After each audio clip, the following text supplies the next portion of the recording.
Oke, assalamualaikum warahmatullahi wabarakatuh. Lur, kembali lagi bersama Budi Bodong.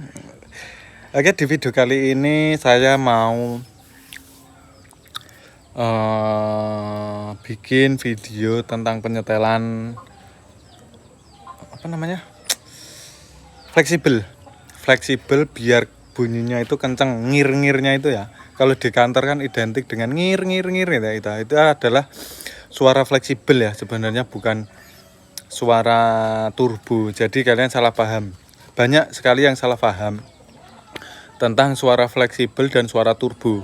Kalau turbo itu kalau di motor agak-agak tua kayak gini tuh udah jarang kedengeran. Kecuali mobil yang baru gris itu, wah itu baru kedengeran. Cuman kalau diganti turbonya sebenarnya kedengeran juga sih, karena biasanya kan turbo-turbo yang udah kemakan usia biasanya dia udah sudah tidak terlalu presisi, jadi tidak terlalu kedengeran bunyinya. Jadi saya berikan contoh, kalau untuk suara fleksibel itu bunyinya ngir itu ya, itu karena tekanan atau buangan knalpot. Jadi sisa-sisa pembakaran dari knalpot itu dibuang ke knalpot. Nah, di knalpot itu ada namanya penutup exhaust brake ya. Penutup exhaust brake itu yang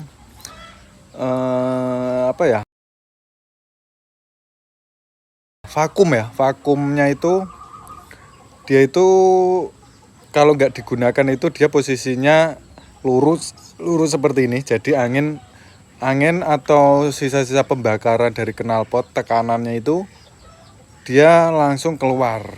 Nah, begitu ditutup, tekanannya itu balik ke mana, ke ruang bakar ya, atau ke piston. Nah, itu yang menyebabkan mesin itu putarannya semakin melambat ya, atau kita sebut dengan rem mesin atau exhaust brake. Nah, itu fungsinya.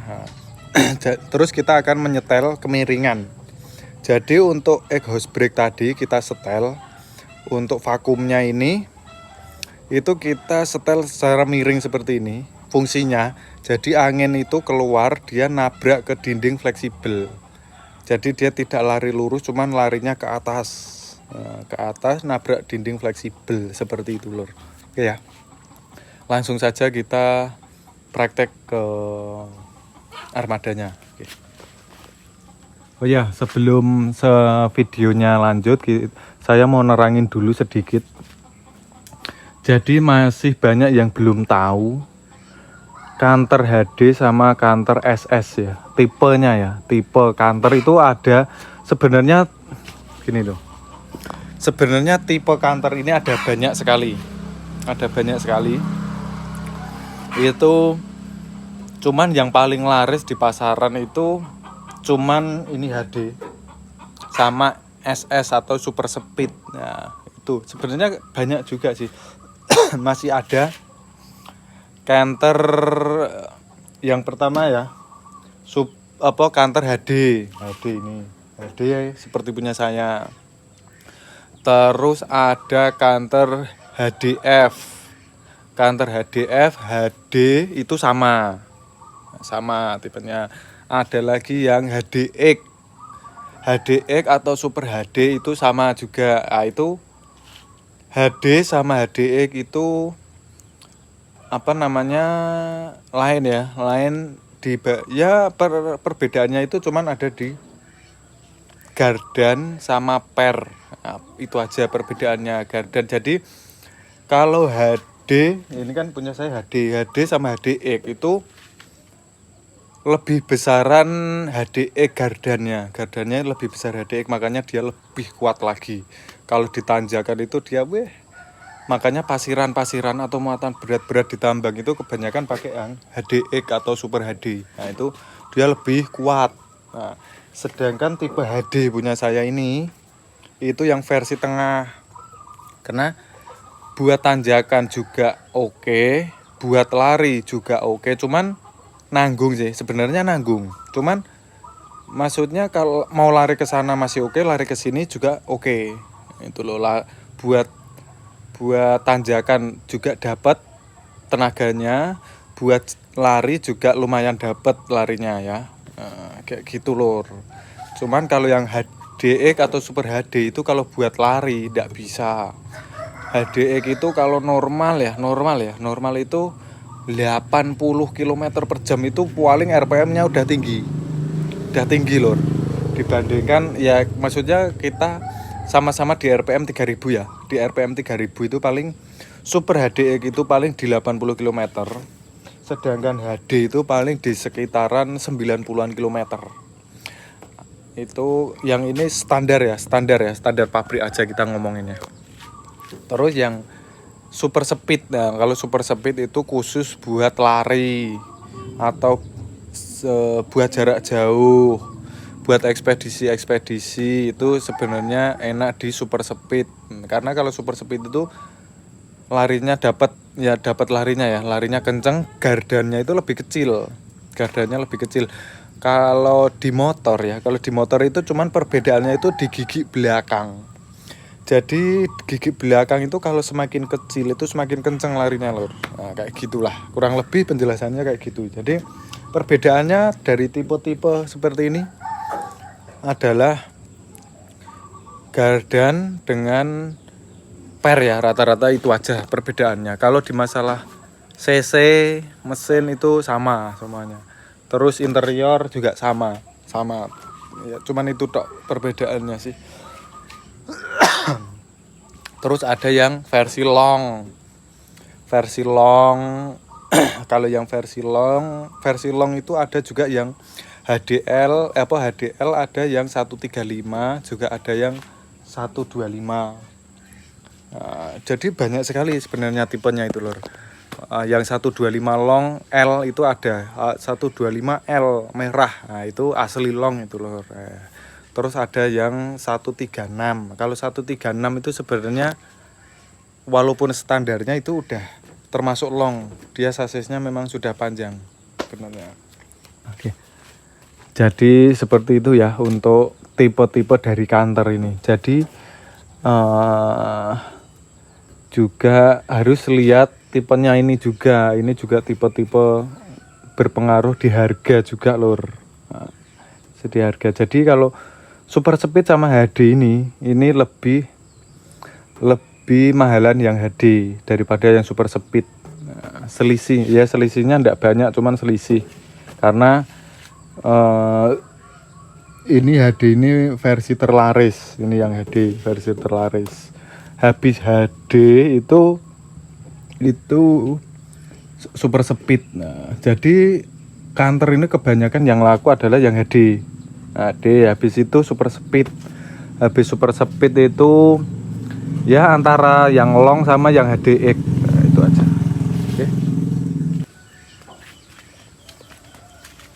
Oke.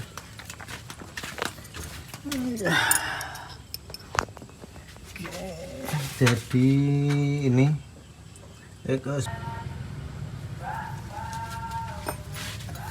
oke Ler, ini ya kita buka dulu nih kunci 10 nya kita buka dulu. Oke, jadi ini punya saya itu bocor di bagian sambungan. Jadi ini punya saya ini brake-nya itu bocornya ada di beberapa titik ya. Kemarin sudah saya jelaskan sebagian. Nah, itu punya saya itu di bagian sambungan ya, sambungan mesin ke knalpot itu bocor. Juga itu ada di atas sana. Ya, antara mesin sama knalpot itu ada kebocoran dikit. Nah, terus ada di bagian fleksibel ini. Kalau fleksibelnya ini sebenarnya nggak bocor, tugel ini patah. Jadi besok saya juga mau bikin tutorialnya ya, tutorial ini penyambungan fleksibel ini ya, penyambungan fleksibel karena punya saya ini patah nih, patah kelihatan ya hitam-hitam ya yang ini ya, ini hitam-hitam ini.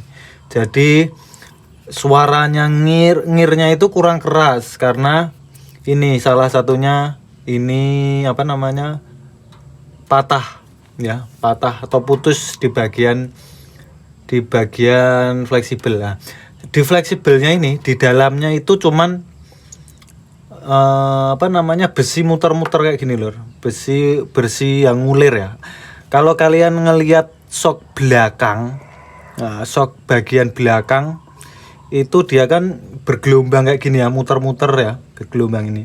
Nah, itu sama fleksibelnya ini di dalamnya itu sama kayak gitu, kurang lebih kayak sok belakang itulah.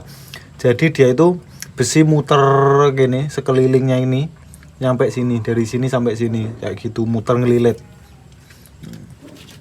Ya, terus yang disambungkan itu yaitu besinya itu yang muter itu dilas. Nah, oke. Jadi gini, kita ke videonya sekarang biar agak jelas saya deketin lor. Lebih saya deketin ya. Nah, seperti ini. Gitu. Oke. Cuman kali ini kita mau tutorial ini dulu ya. Kayak gini. Nah, kayak gini. Kayak gini lor.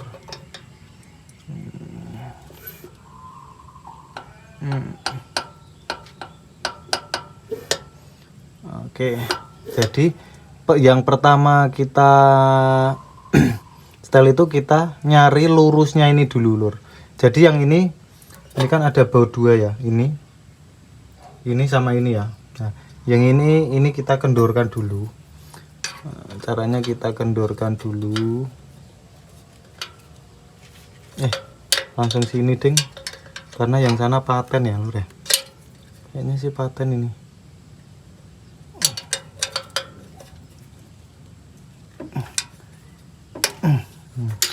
Oh enggak paten. Oke, kita kendorkan, masukkan ini dulu dia ke sini. Oke, kita kendorkan biar tidak terhalang ya. Nah, terus kita cari posisi di mana ini mentoknya ke sini, ini lurus. Aduh.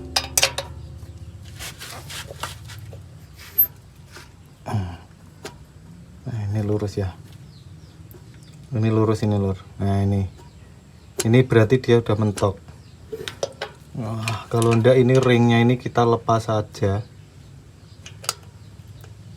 Ringnya ini kita lepas saja lur, ini lur. Ini kita lepas ya ini. Ini karena menghalangi ini. Ini itu harusnya di atas sana ini lur. Ringnya ini. Ini dia menghalangi ini. Kita sudah buang ininya. Ini untuk yang menghalang-halangi ya di bagian sini. Oke. Jadi kita itu cari titik atasnya, mentoknya atas itu sampai ininya itu lurus ya. Jadi kayak gini nih. Saya beri contoh, ini kayak gini lur nih. Saya zoom bentar dikit. Nah, seperti ini ya. Ini ya. Oke, seperti ini. Nah, ini kalau saya pokoknya kita pentokkan sampai atas. Nah, ini sampai gini, mentok ya. Ini kan kuncinya miring ya. Nih. Miring. Jadi kita mundurkan lagi satu seperti ini. Nah, mundurkan dikit. Kita coba lagi. Nah, ini mentok ini. Udah mentok ke atas. Posisinya ini lurus seperti ini ya, sampai mentok dan ini lurus. Nah, berarti ini kita itu nyari senternya ini. Valap skepnya di bagian dalam ini ya. Jadi skepnya bagian dalam ini kan mentok nih. Kita pentokkan seperti ini. Terus yang ini bagian pengganjal ini kita loskan sampai ke dalam biar ndak menghalangi ya, biar ndak mentok ya. Ini kan ada space, ndak mentok. Untuk vakumnya brake ini kita pentokkan ke atas. Nah, sampai mentok. Nah, jadi kalau mentok kayak gini di dalamnya ini untuk bagian vakumnya ya. Vakumnya itu berarti dia menutupi secara sempurna, menutup. Jadi posisinya itu dia lempeng atau menutupi seperti ini. menutupi secara sempurna di bagian knalpot. Dia nutup seperti ini, nutup ya, ini nutup. Oke, kali ini kita mau setel di bagian ini dulu, pentokannya ini ya. Nah, kita kan segini ya, ini mentok ya, kita setel dulu yang ini, mentok sampai mentok. Kalau kepengen awet itu dimundurkan dikit. Nah, pentokan yang atas ini supaya apa? Supaya dia vakumnya ini biar bocor sedikit. Nah, bocor sedikit, jadi sewaktu di brake itu tidak semuanya itu lari ke sana, ke dalam mesin. Jadi dia sebagian ada yang keluar. Nah, jadi untuk apa? Untuk mesinnya apa? Untuk menahan mesinnya itu tidak penuh lah, kayak gitulah kurang lebih lur. Jadi sebagian ada yang keluar ke sana. Oke, nah ini udah. Nah, ada pentokannya ya. Saya kasih dikit aja, kasih berapa putaran nih. Oke, kasih berapa putaran.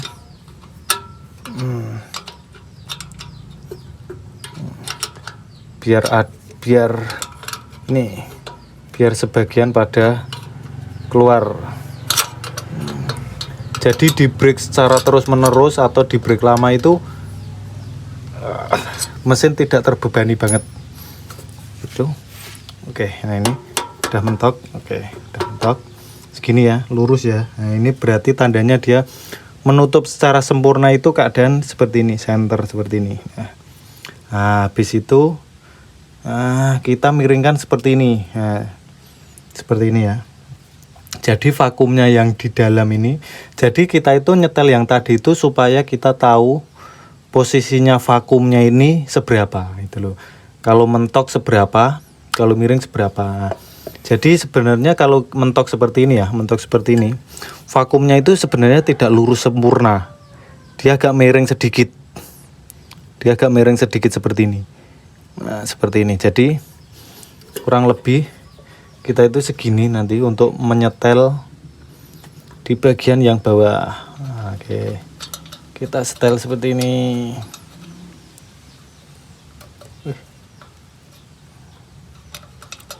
Seperti ini loh. Nah, seperti ini ya. Nih. Oke, seperti ini. Udah cukup ini lor.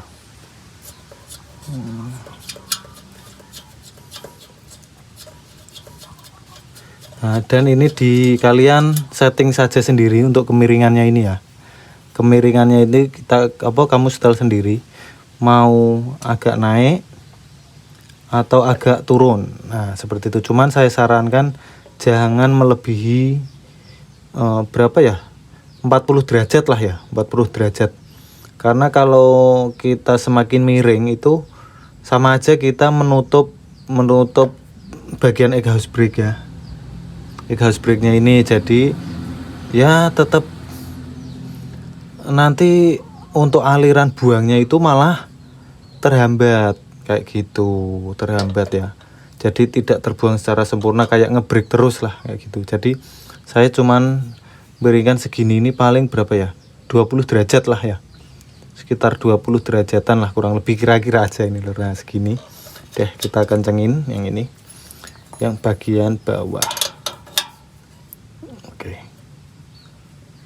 begini. Oke, gini udah full. Mantap. Oke, segini lur. Nah, jadi ntar dia ngebrake itu posisi nutup segini. Nah, terus untuk posisi untuk diamnya, nah itu segini. Nah, jadi di dalamnya ini vakumnya itu dia menghadapnya segini, kurang lebih sama kayak gini untuk kemiringannya. Jadi begitu gini, dari mesin itu keluarkan segini. Di sini ya, di sini itu karena vakumnya itu menghadap ke atas dikit, miring ya. Jadi anginnya ini atau sisa pembakaran itu dia naik. Bentar, saya agak kecilkan. Jadi gini ya, kita ulangi lagi.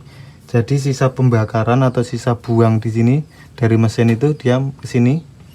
Nah, terus di sini itu dia agak naik dikit pembuangannya karena dia miring kan tadi untuk vakumnya yang di sini. Nah, dia miring, dia naik ke atas karena tadi udah kita setel agak naik ya, jadi dia naik. Terus dia nabrak dinding di bagian atas ini. Anginnya itu naik nabrak yang atas. Nabrak dinding fleksibelnya ini yang namanya fleksibel, dan di dalamnya kan ulir ya, ulir kayak gitu.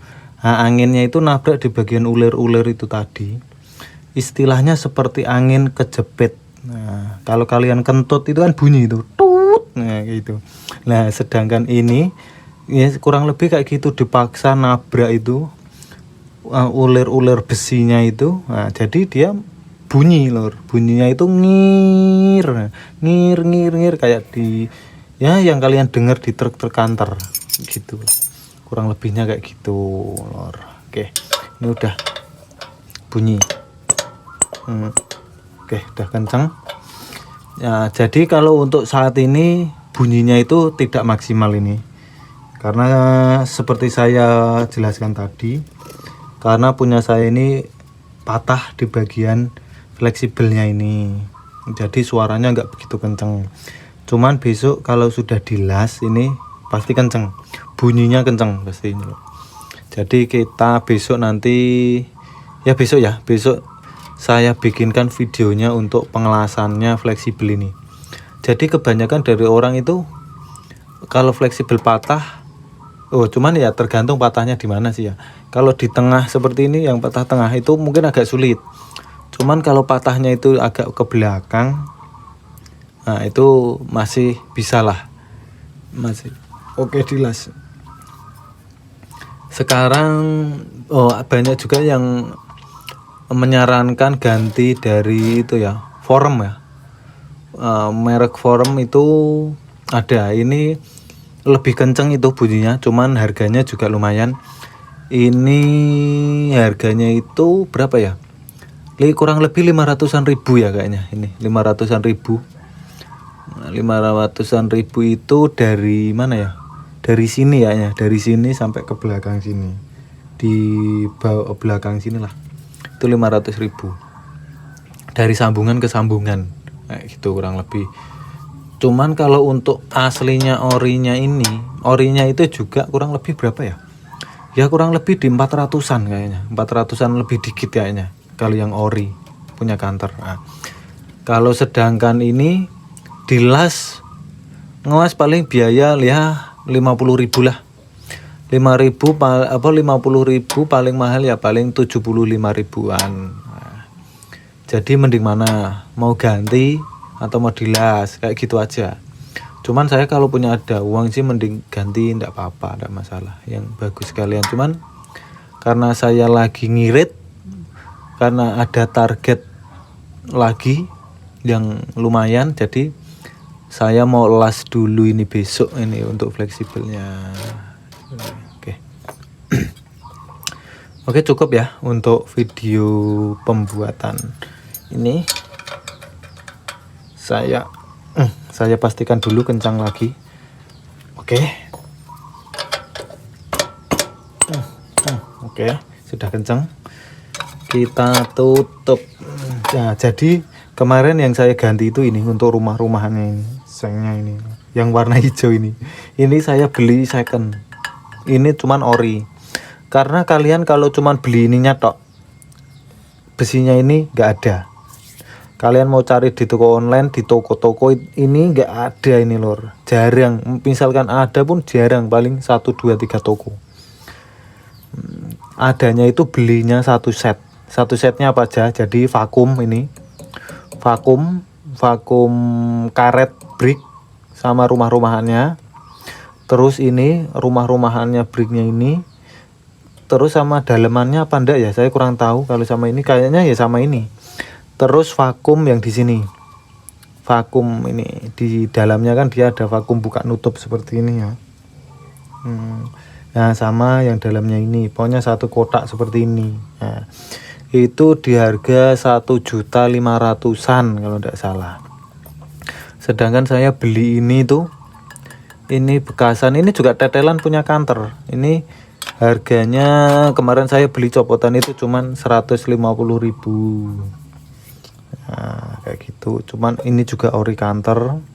Barangnya juga masih bagus. Nah, oke, kayak gitu ya, Lur ya. Kita tutup lagi. Jadi sangat mudah untuk penyetelannya ini. Biar truknya itu tambah ngir-ngir ya, tambah kenceng. Kalau yang normal ini udah langsung kenceng, cuman saya masih butuh modal lagi. Kalau nggak dilas di bagian fleksibel ya kalian punya saya ya harus ganti fleksibelnya, itu aja pilihannya, Lur.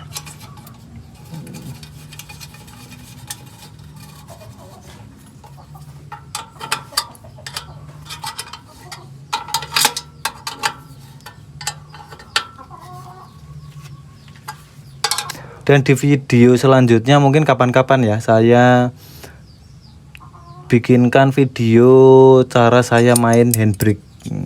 Kan juga banyak pertanyaan juga ya, banyak itu. Kalau yang untuk di channel saya yang dulu itu saya sering juga bikin dulu, cuman karena ini yang baru belum ada tutorialnya, saya bikinkan lagi caranya. Saya menggunakan exhaust brake secara otomatis ya. Saya pakai pedal kaki ya, pedal kaki. Kalau yang lain kan biasanya pakai tangan ya, tangan manual di atas. Kalau saya pakai kaki seperti itu.